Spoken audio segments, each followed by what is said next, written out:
Hi there, my name is Adil Tariq, and I'm your peer in your CIS 2010 class for this spring 2024 semester. Today, I'm going to be demonstrating how to work with horizontal tables in Excel. Now, to start, we're going to start with Part A. Part A is telling us to put the value 30101 into the zip code, so which is B3. We're going to be finding the city value for 30101, which is going to be used by this function HLOOKUP. And an easy way to do it is click f of x after we do for HLOOKUP, and we're going to be finding here the lookup value. The lookup value is what we're already given. So we're going to be putting 30101 into the lookup value. The table array is everything from the data we're going to start with. So right here, C11, all the way down. You can select all of this or find it right here, CZ16. So we're going to go from C11 to CZ16. And for the row index number, we're going to just count down right here. One, two, zip code of city. So the city is the second one down from the value that we selected. So we're gonna do 2. And finally, the range lookup is gonna be the logical value that could be either true or false. False, we're gonna do because we need to find an exact match. Okay, so we do false and it gives us awkward. We click OK and it gives us awkward. Luckily for us, is right here so we can check our work. 30101, city of Ackworth. Now we're going to be moving on to part B. In part B, we're going to be using the XLOOKUP function to find the county for the zip code. So let's go find the county. Let's use equals XLOOKUP. And we're going to do the same thing. Go to the formula. Man. Go to the formula builder right here. And it'll give us all of this. Now, to start, we're going to be doing B3 because we're going to be using the zip code that's in B3. The lookup array, instead of using the entire table, we're going to be looking at just C11 through CZ11. Why? Because this is the zip code value. So C11 through CZ11. Now, the return array is what we're trying to be given. What are we trying to find? The county. The county line is 10. So we're going to go from C10 all the way to CZ10. Right? So that gives us, or yeah, CZ10. So that's going to be the same row. So we're going to click OK, and that should give us Cobb County. Luckily for us, we can check all of our work right here. So we're doing good. Now we're going to move on to Part C.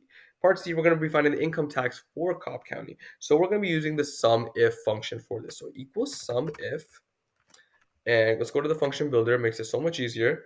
We're going to find the range. The range is going to be from B10 to CZ10. Now, why is it B10 to CZ10? B10 all the way to CZ10 because we're going to be looking at the counties, and we're going to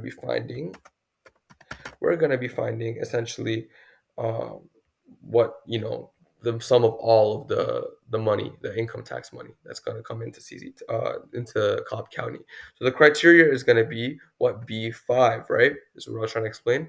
Cobb County, it could be any county, but any county that's listed in B5. So the sum range, we're going to go look for income tax. Income tax is going to be all the way from here all the way down. So we're going to put in the values of C10. I apologize. We're going to put in the values of C16. Okay.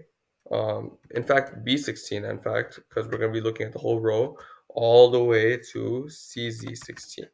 So, we're going to go one more time. I feel like I was a little confusing. B10 to CZ10.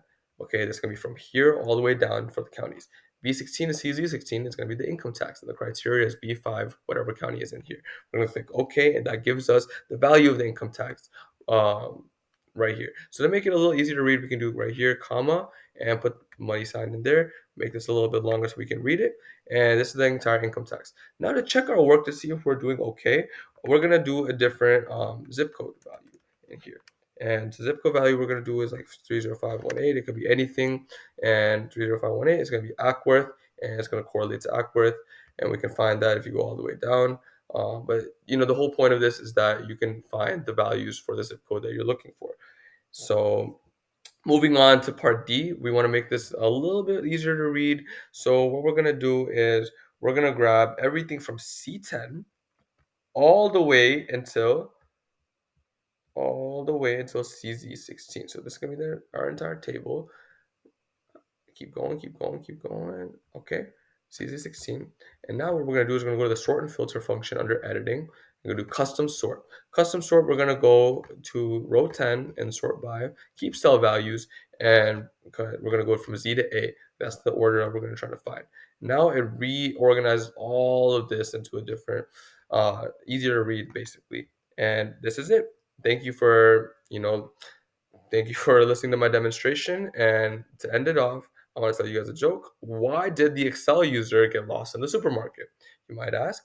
Well, because they were too busy for searching for the sum of all deals. But I hope you all have a good one. Goodbye. Hi there, my name is Adil, and I'm currently a third year finance major at Georgia State University.